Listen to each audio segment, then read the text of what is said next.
Olá, ouvintes e espectadores da Rádio Uninter, a rádio que toca conhecimento. Sejam bem-vindos a mais um MGM, um programa da Escola Superior de Línguas da Uninter, em coprodução com a Rádio Uninter, que fala sobre cultura, arte, entretenimento e ainda te dá uma mãozinha com o inglês. Hoje nós temos a presença da querida professora Fabielle Cruz. Tudo bem, professora? Tudo bem, Arthur? Muita alegria de a gente estar aqui no nosso último MGM. Já a gente nem acredita que é o último MGM do ano. Exatamente. E o MGM, né, como a gente tem aí as siglas, né, Music, Games and Movies, a gente fala especificamente sobre esses assuntos aqui no nosso programa. E hoje, então, nós vamos retomar um pouquinho agora, voltando para a música. E o que a gente tem para apresentar aí para o pessoal hoje, professora? Então, eu até acho que é curioso a gente estar aqui, né, para falar sobre music hoje, porque ontem o Spotify lançou o Wrapped deles, né? Então, muita gente está compartilhando aí quais foram as músicas mais ouvidas do ano. E, curiosamente, não é curiosamente, na verdade, a música que a gente vai falar hoje é a minha música favorita. Ela foi a minha música mais ouvida nos últimos 5 anos, e esse ano também foi. Eu ouvi ela 238 vezes nesse ano, que é um número significativo, Arthur, eu diria. Nossa, é praticamente o quê? 2/3 de um ano que você ouviu a música? Basicamente, com certeza. Então, né, acho que eu posso falar um pouquinho sobre essa música. Então, você quer mostrar as hints que a página da Escola Superior de Línguas soltou? Vamos Vamos colocar lá. então na tela. Então Né? já temos aqui, né, professora, a primeira dica que foi Isso, postada pela página no Facebook.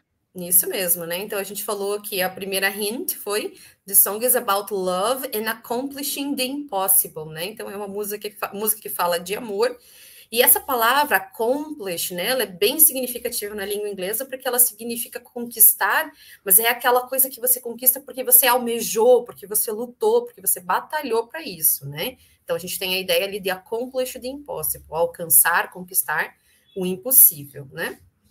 E a nossa segunda música, a nossa segunda hint foi, né? David Bowie wrote the song in Berlin, while the wall was still dividing the city. Então, o David Bowie escreveu essa música, né?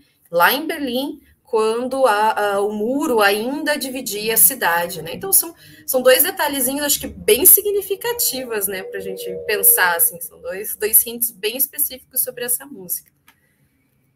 Exatamente. E, né, todo esse contexto aí da época, né, em Berlim, enquanto o David Bowie esteve lá, também faz parte da própria composição da música, né, da letra dela, do que ela significa, né, Faz e do que ela mesmo. representa também. Isso mesmo, a gente vai até falar, né, a gente vai explorar um pouquinho, na verdade, sobre, né, a letra da música em si. O nosso foco vai ser trabalhar um pouquinho de grammar e um pouquinho de interpretação ali da letra da música do Bowie, mas o David Bowie foi uma figura central, né, na destruição do Muro de Berlim. A gente vai ver que tem algumas referências a isso na letra dessa música e ele é aclamado, né, inclusive o governo da Alemanha considera o David Bowie um grande herói, né, depois da pós-queda do Muro de Berlim. Ele gravou um álbum inteiro lá, e para eles é uma pessoa representativa, é muito significativo, né? Sim. E falando de herói, o nosso professor Jefferson Ferro também já antecipou aqui, né, que David Bowie was a hero. E a professora Teca, né, Edna Marta, que faz parte do nosso programa também, deu aí um pouquinho aí, ó. Teacher Fábio is mad about David Bowie. Então, That's true. I'm so mad about David Bowie. Look at my t-shirt. olha aí. Né? Já, Figura já e tem veio a a ver com a rigor pro programa. imagem. Eu vim caracterizada. Então, falando um pouquinho do David Bowie antes, né, da gente falar até da letra da música, o David Bowie is a singer and songwriter, né? Então, ele era cantor, além de compositor. Ele escreveu muitas letras, não só deles, mas de alguns amigos. Por exemplo, o Iggy Pop é um amigo muito pessoal dele, né? Era um amigo muito próximo dele. Ele chegou a escrever algumas letras para o Iggy e vice-versa. O David Bowie was born in England, né? Então, ele nasceu na Inglaterra. And he's popular in glam rock, art rock, experimental and electronic. Apesar dele ser a cara, né, do glam rock que a gente fala, eu acho que ele realmente figurou principalmente nessa vertente do rock. O David Bowie ele foi uma figura importantíssima para a música de forma geral e para as questões de representatividade na música, né? Então ele tinha aquelas várias personas dele lá. Não tô falando do jogo Teca, né? Mas é persona mesmo que a gente fala, os alter egos do David Bowie, né? Por exemplo, o Ziggy Stardust, que era um alienígena, né? O Major Tom, que era um astronauta que aparece na música. Então a gente tem vários personagens aí que o David Bowie criou. Então ele figura realmente entre os grandes, né, da música mundial. Então, ele mudou muita coisa, né? E além dele ter gravado, claro, Under Pressure, como o professor Jeff já falou, né? Com o Queen.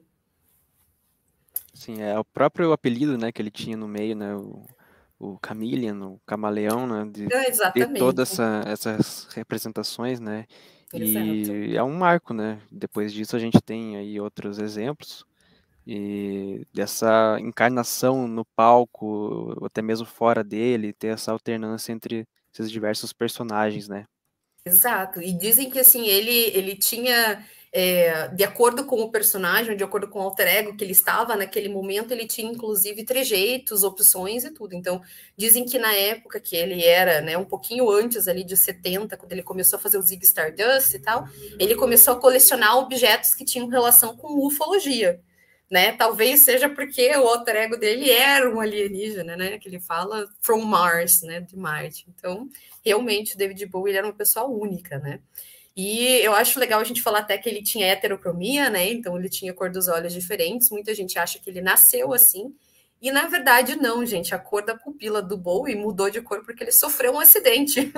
Quando ele era criança, ele estava brincando com um colega e aí, né, ele levou o brinquedo, entrou no olho dele e aí mudou a cor da íris, o que é bem impressionante, né? E é bem uma característica dele, né, Virou do uma físico dele. característica. E também só Exato. aproveitando, mas sem fugir um tanto do tema, né, você falou desse Imagina. personagem de Marte e tudo mais, Uhum. o David Bowie ele também era ator, né, de filmes, e um dos filmes que ele é mais reconhecido, no qual ele era protagonista, é aquele O Homem que Caiu na Terra, no qual ele é justamente um alienígena, que acaba vindo para a Terra numa missão e tudo mais, então tem essa utilização da persona dele também nesse outro meio que é o cinema, né. Com certeza. E ele é muito famoso pelo filme Labirinto também, né? Que é um filme infantil. Que quem fez, aliás, foi o Jim Henson, que é o criador dos Muppets, né? Então ele é o rei dos goblins. Eu adoro aquele filme, eu achava o máximo assistir quando eu era criança, né? Então é maravilhoso. Então, realmente, o David Bowie ele foi uma pessoa muito, muito flexível. Teve uma morte muito prematura e muito triste, né? Vítima de câncer. Então, foi para mim, assim, e para muitas pessoas que eram fãs dele, foi uma grande perda, né? Sim. Eu vi ali, tô errada, Arthur, que algumas pessoas comentaram que o favorite song é Modern Love. Ah, o Jefferson se manifestou aqui, então, se corrigindo. É. Modern Love, então, Jefferson. Eu gosto demais de Modern Love também, acho que é uma das minhas favoritas, mas não ultrapassa essa. Falando em essa, então, né, a música que nós vamos falar é Heroes, da David Bowie, né? Eu acho muito legal a gente já prestar atenção nesse título, né, Arthur? Porque ele tem uma grafia muito específica. Por quê? Porque ele está entre aspas, né? Significa que o David Bowie, desculpem, o David Bowie não entendia esse hero como um hero que a gente tem em mente, né? Aquela pessoa que ultrapassa tudo, que é poderosa, que tem poderes sobrenaturais, né? Ele está falando heroes no sentido figurado, né? No sentido de ser uma pessoa melhor, de conseguir algo, de fazer algo por si, né? Então eu acho bem interessante a gente já começar falando que Heroes tem esse, né, quotation marks aí no título, né? Sim, é que tem tudo a ver, né, com a letra e o contexto da época, né, Com a letra e o contexto, exato. E aqui algumas informações, né? Essa é uma informação que eu acho muito especial, que Heroes foi oficialmente lançada no dia 14 de outubro de 77. Eu nasci em 91, mas também foi em 14 de outubro. Eu acho que é por isso que eu tenho uma conexão tão grande com essa música. Vai saber, né? Como a gente falou, ela foi composta e gravada em Berlim, né? E ele tem um unique recording style, ele tem um estilo de gravação único, né? Então, se você ouve a música, a voz do David Bowie vai crescendo, ela aumenta cada vez mais.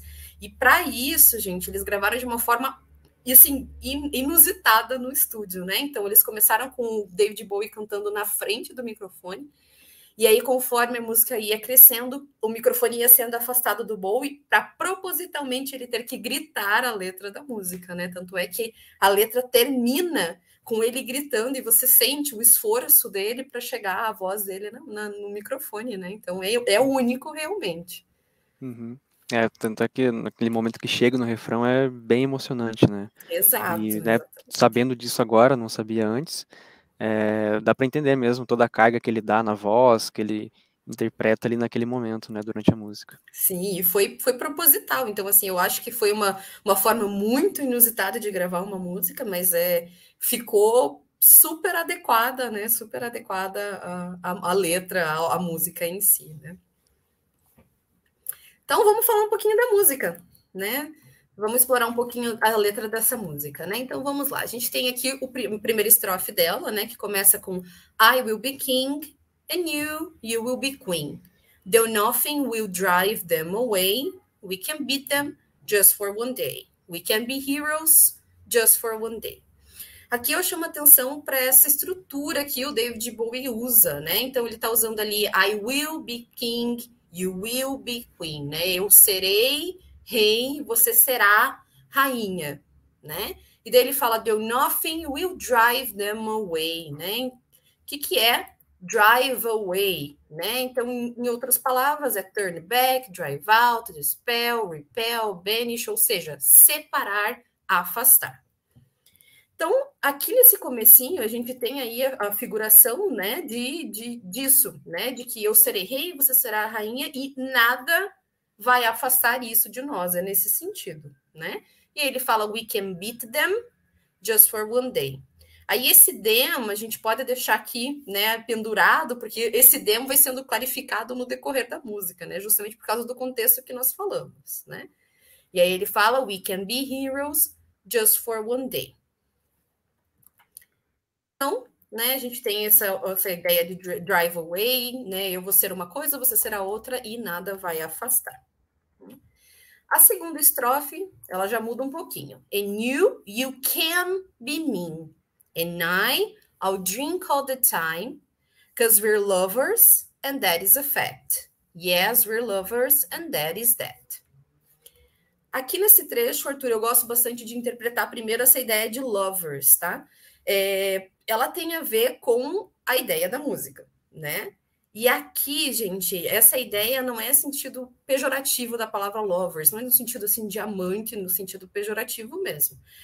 Aqui, quando David Bowie usa a palavra lovers, ele está falando de duas pessoas que estão se encontrando e dividindo esse espaço, dessa existência, desse relacionamento, desse amor, mas a gente tem que lembrar do contexto em que ele foi escrito. Né? Então, a ideia de lovers aqui é realmente de uma relação secreta, mas eles estão mantendo um segredo não de outros parceiros, mas sim das pessoas que fazem parte dali da divisão de Berlim. Né? Então, quando ele diz we're lovers, o segredo deles é mantido pelo Muro de Berlim. Né? Porque supostamente, gente, para quem não conhece muito bem a história ali do Muro de Berlim, né? O Berlim dividia dois espaços e supostamente um dos produtores que trabalhava com o Bowie nessa época, ele se apaixonou por uma menina que morava do outro lado do muro. E eles se encontravam em segredo. Tá? Então, quando o David Bowie fala esse trecho because we're lovers, that is a fact, né? Nós somos amantes e isso é um fato.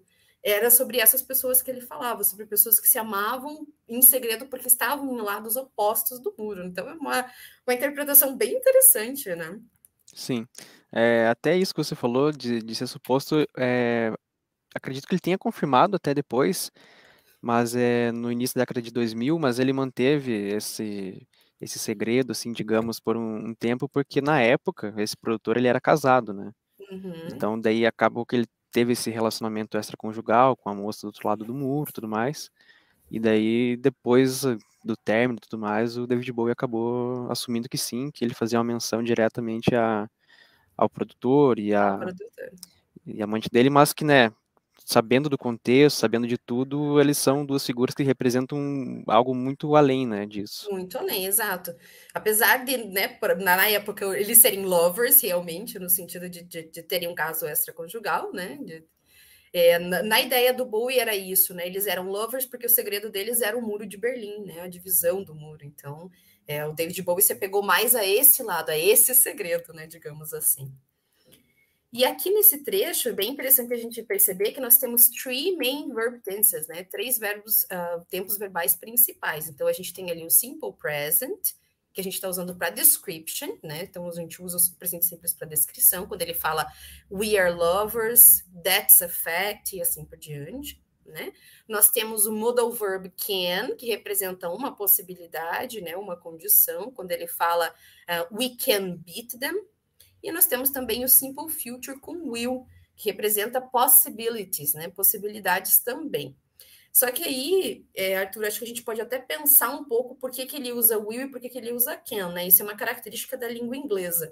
Um will representa uma coisa que é uma possibilidade, mas ela é um pouco mais difícil de ser obtida. Às vezes é uma coisa que a gente está prevendo que vai acontecer, eu tenho algumas evidências, mas é muito incerto. Né? Quando o can é o verbo poder, né?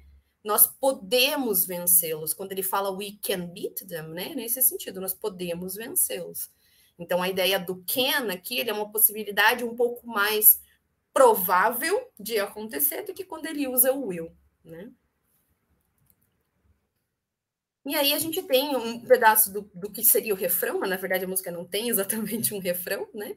Então ele fala aqui, though nothing will keep us together, então nada, né, vai nos manter juntos, novamente lembrando do contexto que era, né, o Muro de Berlim. We could steal time just for one day. We can be heroes forever and ever. What you say? Então essa frase aqui do começo, né, nothing will keep us together, era justamente por causa disso, né? Como o Arthur falou, o Tony Visconti, o produtor dele, era casado. E, além de tudo, tinha o contexto do Muro de Berlim. Então, eles já sabiam que nada ia mantê-los juntos, né? Iam mantê-los nessa relação. E aí ele fala, we could steal time, né? Nós podemos roubar tempo, nós podemos, é como se ele quisesse dizer, nós podemos criar tempo, nós podemos dar um jeito de estar juntos, pelo menos por mais um dia, né? E aí a frase clichê, né, a frase padrão da música é a frase we can be heroes, e aí eu gosto muito dessa expressão forever and ever, né? É como se a gente quisesse dizer para sempre e sempre, ou para sempre e além. E esse trecho em especial, ele se tornou bem famoso porque ele faz parte de uma das músicas principais, que é um mashup lá, uma música que eles pegam vários trechinhos, como se fosse um popurrí, né? No Moulin Rouge. Então, quando a personagem da Nicole Kidman e o personagem do Ewan McGregor, eles se conhecem, ou eles se encontram pela primeira vez, né, no elefante, dentro do Moulin Rouge, eles cantam essa música um para o outro, e eu acho muito legal que ele fala, né, eles cantam essa música como se eles estivessem falando um com o outro, né? Então, eles usam a letra do David Bowie, quando ele fala, né, we could steal time just for one day, tem a ver com o fato de que a Nicole Kidman, ela interpreta uma cortesã nesse filme, né? Então, assim, o romance deles era proibido. Então, eles articularam super bem com a ideia do filme, né, Arthur? Sim, conseguiram adaptar. O Moulin Rouge eu não cheguei a ver, não sou muito fã do diretor, né, que é o Baz Luhrmann, Sim. mas o Heroes também está presente em outros filmes, né, professora? Não sei se você chegou a separar para a gente comentar alguns. Muitos. Eu trouxe um mais para o final só agora também. Ah, Mas tá. pode Então vamos falar aí. deixar para lá, pessoal. Não, vamos deixar para lá, que daí depois o pessoal fica na expectativa aí e acompanha o programa. Então, e eu acho que, assim, foi a primeira vez que eu ouvi Heroes do David Bowie, foi nesse mashup do Moulin Rouge. Tanto é que por muito tempo eu ouvi a música, a versão do Moulin Rouge, porque eu achava o máximo. E aí eu fui cada vez mais me apaixonando pela música do David Bowie, até que um dia eu tive um grande amor, mentira, eu tenho ainda. Meu marido, né, ele gosta muito dessa música e a gente teve toda uma história. A história do nosso relacionamento tem a ver com a música também, então a gente brinca que essa música é super especial pra gente. Então, ela me acompanha desde Moulin Rouge, mas foi por causa do meu relacionamento com meu marido, que é super fã de David Bowie, mais do que eu, que aí virou a música clássica. Então é por isso que eu acho que ela é a minha música pelos 5 últimos anos, sabe? Além, como você comentou, né, da própria data de nascimento e a data de lançamento. Então tá Você presente viu? desde o início da sua vida aí, Desde professora. o início da minha vida. Era para ser. Então, aqui nesse trecho, a gente já tem a voz do David Bowie aumentada, né? Se vocês forem ouvir a música, vocês vão ouvir que o David Bowie aqui, ele já começa a estar esforçando, fazendo mais esforço para cantar essa parte da música. Lá no começo que a gente viu, ela é um pouco mais baixa, ele está cantando normal, né? Ele tem uma voz um pouco mais, um timbre mais grosso, né? Mais grave. E aqui ele já começa a se esforçar, né? E aqui é muito interessante, porque agora a gente não vai ver mais a presença do futuro, mas a gente vai ver a presença da possibilidade com o passado. Então o David Bowie canta ali, ó, I can remember standing by the wall and the guns shot above our heads and we kissed as though nothing could fall, né? Então ele tá falando que ele se lembra standing by the wall, ele quer dizer literalmente de que eles estavam se encostados, né, encostados no muro de Berlim, and the guns shot above our heads, né? Ou seja, eles ouviram os tiros passarem por cima das suas cabeças, né? And we kissed as though nothing could fall, né? E nos beijamos como se nada pudesse ruir. É bem interessante a gente pensar que esse fall aqui, ele tem um duplo sentido, né, Arthur? Ele está articulado com a ideia do muro, é claro, mas está também articulada com essa ideia de ruir, de que nada pudesse acontecer de mal com o relacionamento deles, né? Então é bem interessante essa colocação. Sim, até a referência ali das armas, né, dos tiros acima das cabeças, da própria situação, né, Exato. de que havia aquela migração entre Oriente e Ocidente, né, da divisão de Berlim, e daí tendo todo aquele monitoramento na região, né, quem ousasse atravessar acabava sendo alvejado, né? Alguns Sendo conseguiam, alvejado. outros não, mas é uma situação que ele retrata de forma até literal, né? Literal, exatamente. Nesse trecho da música. E a gente pode ver aqui nessa imagem, né? Então, essa aqui é uma imagem do Muro de Berlim, e a gente pode ver ali ó, a quantidade de militares, né? Do exército mesmo que ficava ali guardando um lado e outro, né? Então, é literal essa ideia de que os tiros passaram por cima da cabeça, tá? Então, a gente está falando de um relacionamento, claro, entre pessoas que estavam de lados opostos, né? Então, era como se a relação estivesse mesmo nesse risco. E, né, como a gente comentou, então, o David Bowie ele foi uma figura tão importante que, olha só, existiu até naquele período né, essa referência a ele no próprio muro.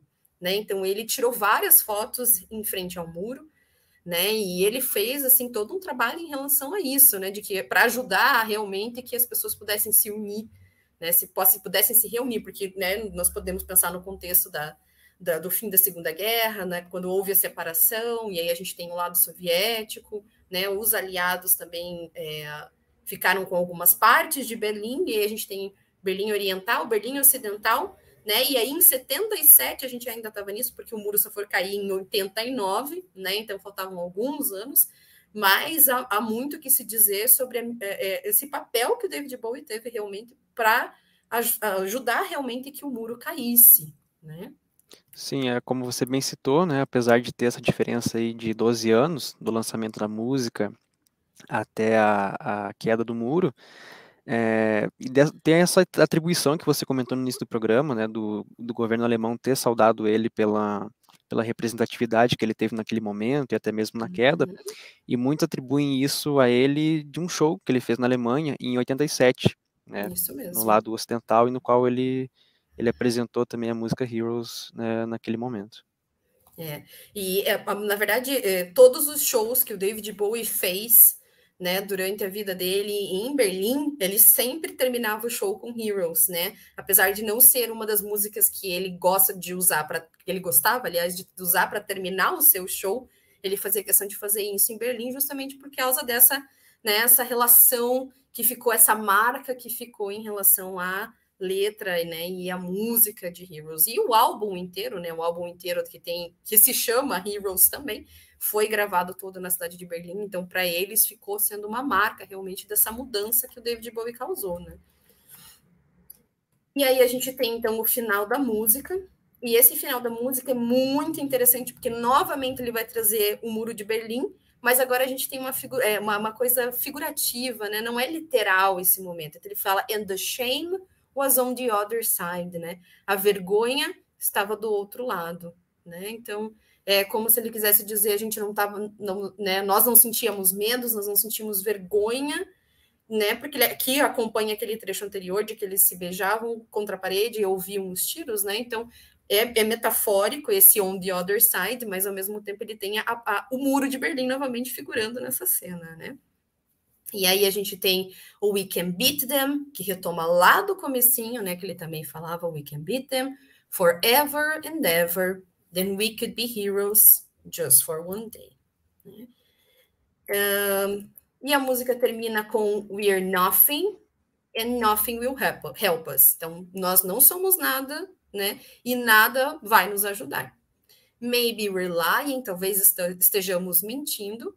Then you better not stay. Então, você não deveria ficar aqui, né? No sentido de que se eles estivessem mentindo um para o outro em relação ao amor que ele sentiu, era melhor então de que eles se separassem pelo risco que eles corriam ali em relação ao muro de Berlim.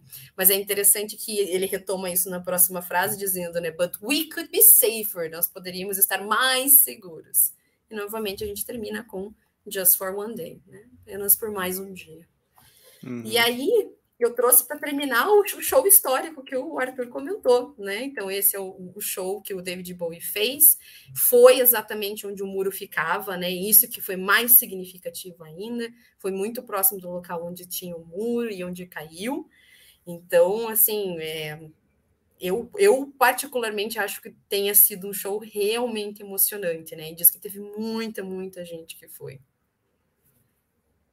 Sim, pela própria foto a gente consegue notar, e acredito que esse prédio, ao fundo, ele seja o Reichstag, né, que era o parlamento alemão, né, que desde a época anterior ainda à Segunda Guerra Mundial. Então tem toda, né, uma relação até poética, né, com o show, com essa imagem mesmo, com a música, com o momento pós-Segunda Guerra Mundial. Então é tudo muito, muito bem articulado, né? Apesar de, claro, ser permeado também de tragédias por trás, enfim, mas acaba adquirindo um tom até mais poético mesmo, né? Romântico, assim, né? Bonito de se ver. Isso mesmo. Então, né, com isso a gente pode dizer que Heroes is a narrative, né? Então é uma narrativa. A possibility about the future, né? Uma possibilidade sobre o futuro. There are doubts, possibilities, uncertainties, né? Então tem dúvidas, possibilidades, incertezas. E aqui eu trouxe para a gente terminar o meu filme favorito, que tem a referência sobre a música, né? Que é o Perks of Being a Wallflower, As Vantagens de Ser Invisível. E ele é muito conhecido pela cena do túnel, né? Então todo mundo que conhece o filme chama de cena do túnel, que é quando o protagonista, o Charlie, ele levanta, abre os braços, né? E aí toca Heroes no fundo, quando ele lê a seguinte mensagem. A gente vai dar uma olhadinha na mensagem que ele lê para vocês verem que tem tudo a ver com, né, com a música do Bowie. Ele fala, I can see it, né? Eu consigo ver. This one moment when you know you're not a sad story. Aquele momento em que você sabe que você não é uma história triste. You are alive. Né? Você está vivo. And you stand up and you see the lights on the building and everything that makes you wonder. Né? E você se levanta e vê as luzes nos prédios e tudo que te faz pensar. And you're listening to that song on that drive with the people you love most in the world. E você está ouvindo aquela música, no caso era Heroes, né, que toca junto, naquele caminho, naquele percurso para que eles estão dirigindo, né, com as pessoas que você mais ama no mundo. And in this moment, I swear, né, e nesse momento eu juro, we are infinite. Nós somos infinitos. Então, tem tudo a ver com a música, né? Tem tudo a ver com o Bowie e a música. Sim, bem no momento catártico, né, do filme. Né, então, realmente se encaixa muito bem mesmo nesse trecho do filme. Com certeza. Arthur, você tem outros filmes além do Moulin Rouge do Perks of Being a Wallflower? Eu tinha separado um aqui, deixa eu só retomar agora, que a gente conversou bastante. Sim, o Praia do Futuro, que é um filme brasileiro, do Karim Ainu, um filme muito bom, aliás, estrelado pelo Wagner Moura, e que retrata uma situação de um relacionamento homossexual. Né, então, né, tem a utilização da música, eles, depois no filme, eles saem de Recife, vão para Berlim, então também tem essa relação com com a própria música, né, da história dela, mas também trata, né, desse amor proibido, mal visto diante dos olhos da sociedade. Então é outra música que se encaixa muito bem, né, no que o filme quer dizer e também, né, na forma que a gente escuta, né, aquela forma emocionante que é apresentada durante o filme. Com certeza. Bom, eu sou suspeita para falar, como eu te disse, Arthur, da música. Ela realmente tem um lugar muito, muito especial no meu coração e eu acho assim que é uma música que a gente pode explorar muita coisa, né? Então a gente viu ali, em termos gramaticais, a gente viu o futuro, viu o simple present, viu o modal can, viu o passado, né? Em termos de narrativa, a gente tem uma história toda conduzida em 6 minutos de música, né? E em termos de história, a gente está falando de história, né, história da sociedade, das guerras, aí a gente pode pensar no Muro de Berlim. Então, a gente tem muito que ser visto, muito que ser explorado nessa música, né? Exatamente, a gente já está com 30 minutos, mas a gente, né, poderia ficar até um pouquinho mais aí conversando. Poderia mesmo. E eu quero aproveitar até para saudar os nossos ouvintes que se manifestaram aqui durante a live, né? Nós tivemos a presença da Denise de Lucena, que é aluna, né, do curso de Letras em Inglês. Ela desejou mais um bom programa para a gente. O Doni Collection, que é da costa sul do estado de São Paulo, comentou, né, que a música favorita dele era o Modern Love, né? Depois o Jefferson até reiterou isso. O Lucas Aranha, que está sempre aqui com a gente, né, mandou uma boa tarde aqui para a professora Fabi. E além da presença, né, do Jefferson, da professora Teca, a Kiane também deu um olá, ainda estava no trabalho, mas estava acompanhando a gente aqui. Que Né? bom. Lembrando também que quem não pôde acompanhar, quem chegou agora, vai poder assistir o programa nos nossos canais do YouTube, do Facebook, também no site uninter.com/rádio. E também tivemos a presença aqui da Michi, falando que ela adora o Moulin Rouge. Então, a gente agradece aí a todos que puderam comentar durante a transmissão.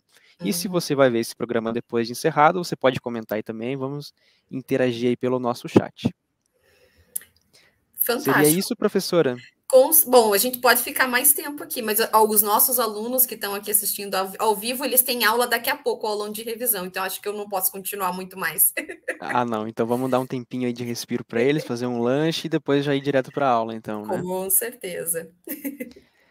Então, professora, agradeço aí pela sua participação. Foi muito legal Obrigada, o Arthur. programa, né? O MGM é uma das gratas surpresas aí deste ano, pelo menos para mim, né? Que gosto bastante desses temas, né? De poder falar de cultura, arte, entretenimento, puxando um pouquinho por inglês também, que eu gosto bastante. Lembrando que esse foi, então, o último programa do MGM neste ano. A gente retorna, então, no ano que vem. Fiquem ligados aí nas redes sociais, tanto da Rádio Uninter, quanto da Escola Superior de Línguas, que a gente vai anunciando lá o que a gente programou para o ano que vem. Né, professora? Com certeza, estaremos lá. Então, agradeço a todos que acompanharam aqui, quem não vão nos acompanhar, e